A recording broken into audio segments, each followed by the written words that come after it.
మీ business ఏదైనా మీ ఊర్లో promotion చేయాలంటే అది సుమన్ టీవీతోనే సాధ్యం. ఇప్పుడే సంప్రదించండి.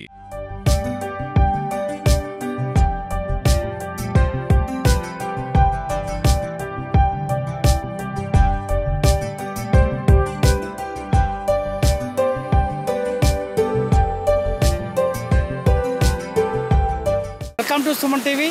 నేను మీ సుప్రసాద్. ప్రస్తుతం మనం ఉన్న ప్రాంతం నిజంగా భూతల స్వర్గం అని చెప్పుకోవచ్చు. ఈ భూతల స్వర్గం అల్లూరు జిల్లాలోని పెదబయలు మండలంలోని తారాబు జలపాతం ఈ సందర్శకులను అమితంగా ఆకట్టుకుంటుంది. సుమారు 500 అడుగుల పైనుంచి జాలు వాడుతున్న నీటి ప్రవాహాన్ని తనివితీర ఆస్వాదిస్తూ ఆనంద డోలికల్లో మునిగి తేలుతున్నారు పర్యాటకులు. ఎంతో కష్టపడి తారాబు జలపాతానికైతే మనం చేరుకుంటాం. అయితే అక్కడి ప్రకృతి సౌందర్యాల నడుమ తారాబు జలపాతాన్ని చూసి తాము పడిన కష్టమంతా మర్చిపోతారని చెప్పుకోవచ్చు. ఎందుకంటే ఈ ప్రాంతం నిజంగా చాలా సుందరమైన ప్రాంతం. సుమారు 1 కిలోమీటర్ పాటు ఒక కొండ పై ప్రాంతం నుండి కిందకు దిగితే ఎంతో అలసడల మధ్య కొండ దిగితే మాత్రం మనం చూస్తున్న ఈ జలపాతాన్ని అయితే చూడవచ్చు. ప్రధానంగా సుమారుగా 500 అడుగుల ఎత్తు నుంచి ఎంతో సుందరంగా అయితే మాత్రం ఆ జలపాతం అలా నీరువారు జాలుతూ ఉంటుంది. ఆ జాలువారే జలపాతానికి వచ్చే ఆ ప్రవాహ వేగానికి వచ్చే చినుకులతో సైతం మనం అయితే మాత్రం తడిసి ముద్దవుతున్నాం. ఇక్కడ పర్యాటక ప్రేమికులు అయితే వేలాది మంది ఈ ప్రాంతానికి తెలిసిన వాళ్ళు అయితే మాత్రం వేలాది మంది ఈ ప్రాంతానికి చేరుకుంటున్నారు. ఈ సుందర దృశ్యాన్ని చూసి చాలా సంభ్రమాచరణకు గురవుతున్నారు. అలాగే ఇక్కడ స్నానాలు ఆచరిస్తూ వేలాది మంది పర్యాటకులు అయితే మాత్రం ఇక్కడ స్నానాలను ఆచరిస్తూ అయితే మాత్రం వారైతే ఆనందాన్ని ఇచ్చేస్తున్నారు. అంటే చాలా కష్టపడాల్సి వస్తున్న సుమారు కిలోమీటర్ మేర కొండ దిగి మళ్ళీ కొండపైకి ఎక్కాలని పరిస్థితి ఉన్నా సరే అవేమీ కూడా ఈ పర్యాటకులకు పట్టించుకోవడం లేదు. ఈ జలపాతాన్ని చూసి అయితే మాత్రం మైమర్చిపోతున్నారు. నిజంగా ఇది భూతల స్వర్గం అని చెప్పుకోవచ్చు. సుమారుగా బాహుబలి సినిమాలో అయితే మనం చూసుంటాం ఈ సెట్టింగ్స్లో. కానీ ఇది నిజంగా బాహుబలికి మించి ఈ జలపాతం అయితే మాత్రం ఆ పర్యాటకులను అయితే కొరవిందు చేస్తుంది. అయితే ఈ ప్రాంతానికి చెందిన గిరిజనులు దీన్ని అయితే పిట్టల బర్రె అని చెప్పి కేకేస్తున్నారు. అలాగే చాలామంది కూడా తారాబు జలపాతం అని కూడా అంటారు. సుమారుగా పాడేరుకి 30 కిలోమీటర్ల దూరంలో అయితే మాత్రం ఈ జలపాతం ఉంది. పాడేరు చేరుకొని పర్యాటకులు పాడేరు చేరుకొని అక్కడి నుంచి 30 కిలోమీటర్ల వెహికల్తో అయితే మాత్రం తమకున్న 4 వీలర్ కానీ లేదా ద్విచక్ర వాహనాలతో కానీ ప్రయాణించి ఈ ప్రాంతానికి చేరుకోవచ్చు. అయితే ఎంతసేపు జర్నీ చేసినా సరే చుట్టూ ఆహ్లాదకరమైన కొండ కోణాలను అయితే మాత్రం మన జర్నీ అయితే సాగుతూ ఉంటుంది. నిజంగా సినిమా సెట్టింగుల్ని మించి ఊటీ సిమ్లా లాంటి ప్రాంతాలను మించి అయితే మాత్రం మనం వాహనాల్లో వచ్చినప్పుడు అయితే మాత్రం చుట్టూ ప్రాంతాలని కొండల్ని కూడా చూసి మైమరిచిపోవచ్చు. నిజంగా ప్రకృతి ప్రేమికులకు ఇది ఒక వరంగానే చెప్పుకోవచ్చు. ఎందుకంటే 500 అడుగుల ఎత్తు నుంచి జాలువారే నీటి బిందువులు హిమ బిందువుల రూపంలో అయితే మాత్రం ఒక మంచు అయితే ఉంది. ఉదయ ప్రాంతాలు ఈ ప్రాంతానికి చేరుకుంటే మాత్రం నిజంగా ఆ అద్భుతాన్ని అయితే మాత్రం వర్ణించలేము మనం నిజంగా. ఎందుకంటే ఈ ప్రాంతం ఎంతో సుందరంగా అయితే కనిపిస్తూ ఉంటుంది. చుట్టూ మంచుతో ఆకాశం పైనుంచి జాలు వాడుతుందా ఈ నీరు అనే టైప్లో ఈ వాతావరణం అయితే కనిపిస్తూ ఉంటుంది ఇక్కడ.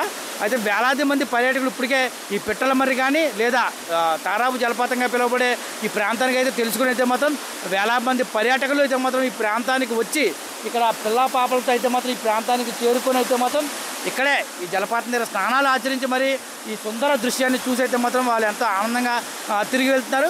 వారి పడ్డ కష్టాన్ని జలపాతం చూసిన మరుక్షణం అయితే మర్చిపోయి అయితే వెళ్తున్నామని ఇక్కడ పర్యాటకులు అయితే చెబుతున్నారు. అయితే ఈ పిట్టల బుర్ర జలపాతానికి రావడానికి పాడి నుంచి 30 కిలోమీటర్ల దూరంలో ఉన్నా సరే అధికారులు ఎప్పుడైతే ఈ పిట్టల బుర్ర ఈ జలపాతం ప్రాచుర్యంలోకి వచ్చి వేలాది మంది పర్యాటకులు ఈ ప్రాంతానికి చేరుకుంటున్నారు. ఆ జిల్లా కలెక్టర్తో పాటు దినేష్ కుమార్ గారితో పాటు అధికారులు కూడా స్పందించి ఈ ప్రాంతానికి అయితే రహదారి మార్గాన్ని ఏర్పాటు చేశారు. ఇప్పుడు చాలా ఈజీగా ఈ ప్రాంతానికి గతంలో అయితే చాలా కష్టపడాల్సిన పరిస్థితి ఉన్న నేపథ్యంలో ఈ ప్రాంతానికి అయితే చాలా దగ్గర వరకు కూడా సుమారు 50 మీటర్ల ముందు వరకు కూడా వాహనాలు వచ్చే పరిస్థితి ఉంది. 50 మీటర్లు ఈ ప్రాంతానికి కింద దిగి పైకి ఎక్కాల్సిన పరిస్థితి. అయితే మీరు ఎంత కష్టపడి ఈ ప్రాంతానికి వచ్చారో అంతే ఆనందంగా అయితే మాత్రం ఈ జలపాతాన్ని ఏదైతే తాలాబ్ జలపాతం ఉందో ఈ జలపాతాన్ని చూసి అయితే మీరు ఎంతో సంతోషంగా అయితే చూస్తున్నాం మనం. నిజంగా ఇక్కడ నుంచి చూస్తున్న వ్యూ మాత్రం చాలా అత్యద్భుతంగా ఉంది. ఏదో సినిమాలో చూసి ఆహా చాలా బాగుంది అని చెప్పేసి మనం ఏదైతే సినిమాలు చూసాం బాహుబలి సినిమాలో ప్రభాస్ ఏదైతే ఆ కొండల మధ్య నుంచి వాటర్ దాటుకుంటూ ఎలా వెళ్తాడో అంతే స్థాయిలో రియల్గా అయితే మాత్రం నిజంగా జలపాతం ఆ కొండలపై నుండి సుమారు 500 అడుగుల ఎత్తు నుంచి కిందకి జాలు వారుతూ అయితే మాత్రం నిజంగా తెల్లని పాలవలే ఆ ప్రాంతం అంతా కూడా కనిపిస్తూ ఉంది. నిజంగా అత్యద్భుతంగా ఉంది. మేమైతే ఈ ప్రాంతాన్ని చూసాం. కొంతమేర ఒక 50 మీటర్ల మేర దిగి పైకెక్కినా సరే ఆ ప్రాంతానికి వెళ్ళొచ్చాక మా కష్టమంతా కూడా పోయింది. ఎంతో సంతోషంగా అయితే ఉంది ఇలాంటి ప్రాంతాన్ని చూడడానికి. అయితే అధికారులు ఇప్పటికే ఈ ప్రాంతాన్ని అయితే డెవలప్ చేస్తూ ఉన్నారు. సమీప ప్రాంతంలో ఇలా ఒరిస్సా నుంచి అయితే వచ్చేవరకు అయితే మాత్రం వెహికల్స్ దగ్గరికి వచ్చి నడిచే ప్రయత్నం లేకుండా దగ్గరికి వచ్చే పరిస్థితి అయితే ఉంది. ఇలాగ మా పాడేరు నుంచి వచ్చేవరకు మాత్రమే ఒక 50 మీటర్లు నడాల్సిన పరిస్థితి ఏర్పడుతుంది. అయితే ఎంత నడిచినా సరే ఆ చుట్టూ మనం ఏదైతే పాడేరు నుంచి ఈ ప్రాంతానికి చేరుకుంటాం, నిజంగా ఆ చుట్టుపక్కల వ్యూ అత్యద్భుతంగా ఉంది. కొండలు కానీ నిజంగా ఏదో ఒక సినిమా షూటింగ్ చూస్తున్నట్టు ఒక లొకేషన్లోకి వెళ్ళినట్టయితే మాత్రం వేరే ప్రపంచానికి వచ్చామా అన్నట్టయితే మాత్రం ఈ ప్రాంతం అంతా మనకు కనిపిస్తుంది. నిజంగా ప్రతి ఒక్కరు కూడా పర్యాటక ప్రేమికులు ప్రతి ఒక్కరు కూడా ఈ ప్రాంతాన్ని ఒకసారి వీక్షించాల్సిందే. ఈ అనుభూతిని అయితే మాత్రం ప్రతి ఒక్కరు అనుభవించాల్సిందే. నమస్తే అండి, నా పేరు పండు అండి. బైక్ గ్యారేజ్ సంతవీధి గ్రామం మాది. నేను పిట్లబొర్ర వాటర్ ఫాల్స్కి రావడము చాలా చాలా ఇష్టం అందరికీ.